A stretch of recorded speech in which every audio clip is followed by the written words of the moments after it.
The Radio Memories Network is brought to you in part by Liberated Syndication. Podcast publishing made easy. Libsyn.com. That's Libsyn.com.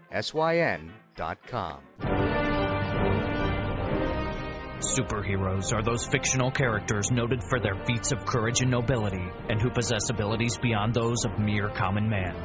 They have inspired us since their debut in 1938 and have kept us in suspense with epic adventures. Join us as we go back to the early days of radio and our imaginations. Now to this week's action-adventure of superheroes.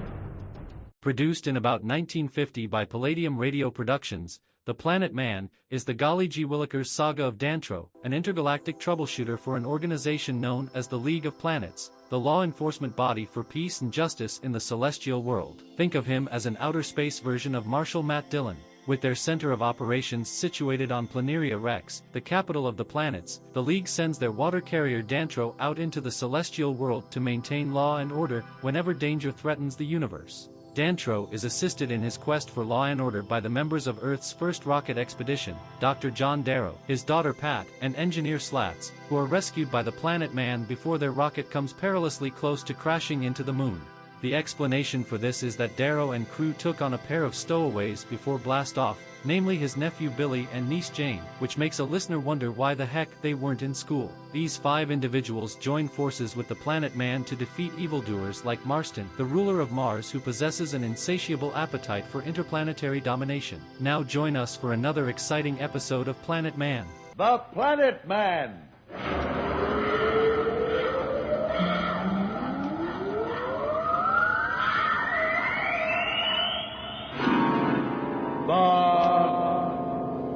Planet Man.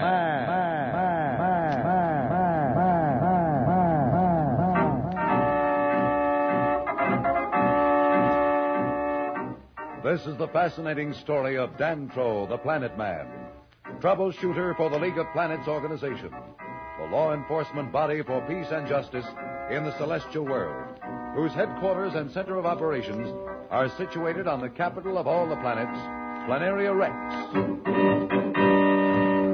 From Mercury to Pluto, wherever danger threatens the universe, you will find Dantro the Planet Man fighting for fair play.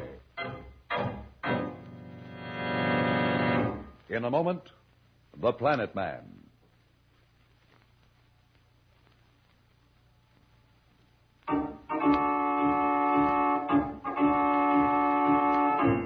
When we left the crew of Earth's first rocket expedition, they were heading for a crash on the moon. We find Dr. Darrow, his daughter Pat, Slats, the engineer, and our 2 young stowaways, Billy and Jane, discussing their dangerous predicament. The sound of the complicated control mechanism makes the cabin seem like a chatterbox of confusion. And from the outside can be heard the mad whining of the lunar currents. We find them now as they're getting closer and closer to the moon's surface. Slats is speaking.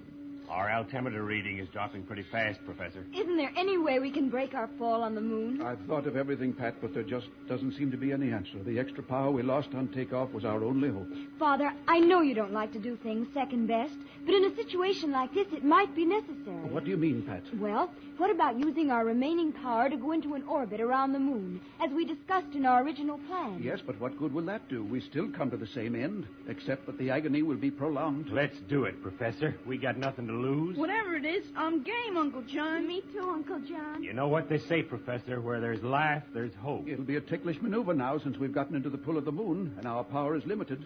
But if the rest of you are game, so am I. Stand by to maneuver. Pat, start the reactor. Yes, Father. Slats, check the radar rangefinder and make sure you pinpoint those readings on the moon. Yes, sir. I'll pilot. Now keep your fingers crossed. Heading 10 degrees starboard. Heading 10 degrees starboard. Cut the reactor, Pat. Cutting reactor. What's our reading? It's 63.3. We need a bit more, Professor. Hit it again, Pat. Reactor on. Are we picking it up fast enough, Slats? What's the reading? Not enough, Professor. We need a fraction more. Are you sure, Slats? I've got our heading way over, and our power can't last much longer with such a radical course heading. Slats, give me a reading. Slats, do you hear me? Give me a reading. It's 89.4. 6 more points, Professor. That's the end of our power. I hope we make it. Steady, steady. Just a bit more, old Ironsides. There. Well, we made it. We made it, Professor. Good, right that's on the fine. beam. I'm so glad. Very glad. Hey, what are we all so happy about? We're right in the middle of nowhere. You mean that we're not going to land on the moon after all? I'm afraid not, Billy. What's going to happen? Nothing, Jane. We're just going to circle the moon the way the moon circles the Earth. Just look at that view of the moon. What a break. So near and yet so far. Uncle John, something is happening to the air.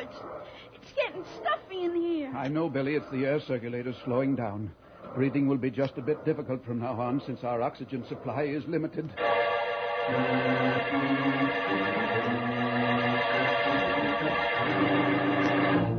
Professor, can you hear me? Slats, where are you? What are you up to? I'm outside the ship, bringing up the lunar communications generator. Thought we might as well set it up and try to make contact with the Earth. You can't do that alone. I'm here, too. Careful, Pat. Don't let go now. Pat! Pat! Slats, grab her. She's floating away. What? Quick, Slats. Slats, help me. Help me. Pat, here, grab my hand. Quick now, come on. Hold tight now. Easy. There we are. Steady now. He pulled her back, Uncle John. Pat, Slats, is everything all right? Yes, Father, thanks to Slats. I thought I was a goner. Don't forget you're out in space, Pat, and if you ever drifted away, we'd never be able to get you back. It's all okay now, Professor. We're coming in.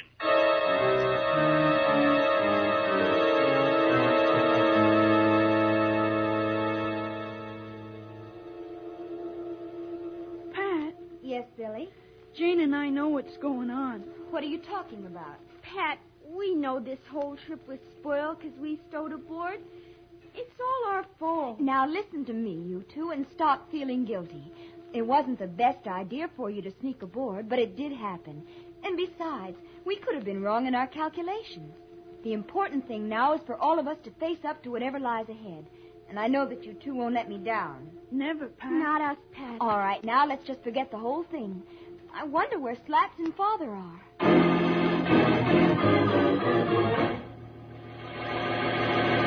We'll return to Planet Man in just a moment. So, level off.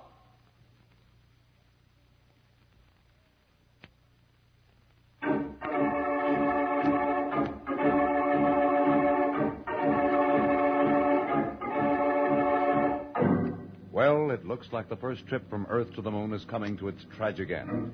The good ship Constitution is in a hopeless orbit about the moon. The entire crew is slowly suffocating because the oxygen supply is coming to an end. Professor Darrow and Slats are in the posterior cargo chamber. Slats is apparently up to something. Why don't you go to the control cabin, Professor, and lie down for a while? It'll be easier for you to breathe. I think I'd better stay here. I hate to have Pat and the kids see me so worried and worn out. Slats, you've got something on your mind. What is it? I've been thinking, Professor. I really haven't got anybody.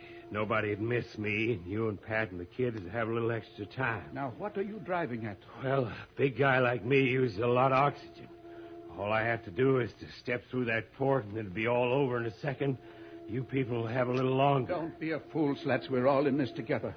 Besides, if anybody goes through the port, it will be me. I'm the oldest. And besides, the whole thing is my responsibility.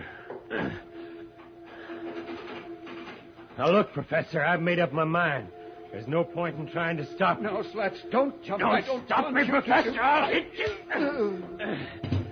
I didn't mean to hurt you, Professor, but this is the way it's got to be. So long, Professor. What's that? What's going on in there? What's that clanging? We're not clanging anything. I thought it was you. Slats!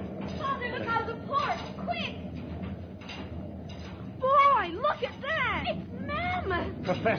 Professor, get up. Something's happened. What? There's something next to our ship. Huh? Oh, my head. Ship. Here, help me. Let me see the... What? It's impossible. But it looks like another ship is next to ours. Let me help you, Professor. We must get to the control cabin with the others. Father, Slats, what is it? I don't know, but now we'd better stay close together. Slats, where are you going? Just to get this fishing wrench. I don't know what's coming through that hatch, but I'm not taking any chance. Well, be careful and don't get too close to the hatch. Let's all be very quiet.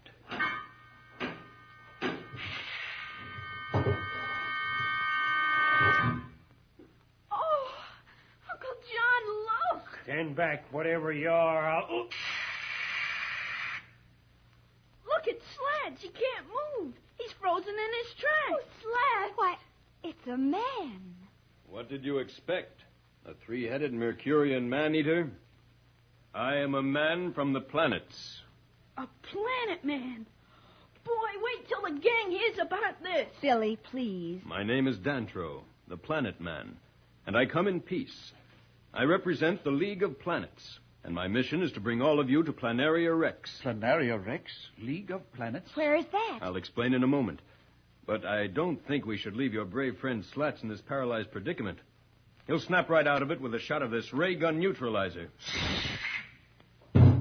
What happened? Did I get him? It's all right, Slats. We're all safe. It seems that we've met a friend, and his name is Dantro, the Planet Man. It's nice to meet a brave man like you, Slats. Here, let me help you up. Dantro, my name is John Darrow. This is my daughter and assistant, Pat. How do you do? And I think you've already met Slats. Yeah. And these two are Jane and Billy, my niece and nephew. Well, It's a pleasure to know you all. You see, we've really known you for a long time, since we've been able to watch your experiments. In fact, we've been in touch with this entire trip of yours. We've even learned to speak your language. But how could you do all that?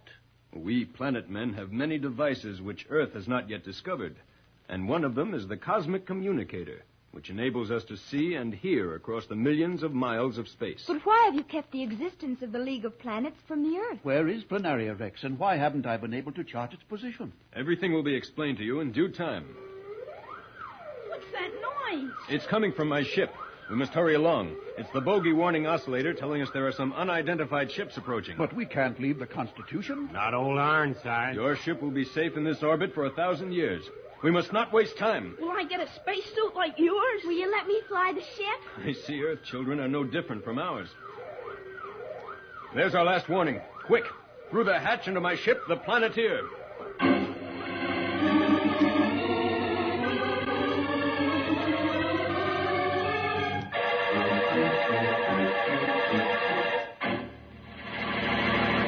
What adventures lie ahead for the Earth people? What will they find on Planaria Rex? Whose ships are those approaching the helpless Constitution?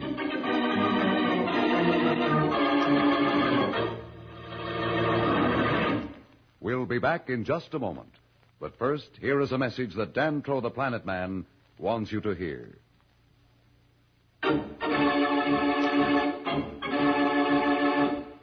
Tune in again for more transcribed thrills and adventures. Find out what happens to the Earth people as they speed toward a new world on Planaria Rex. Rocket millions of light years into space with Dantro, the Planet Man. The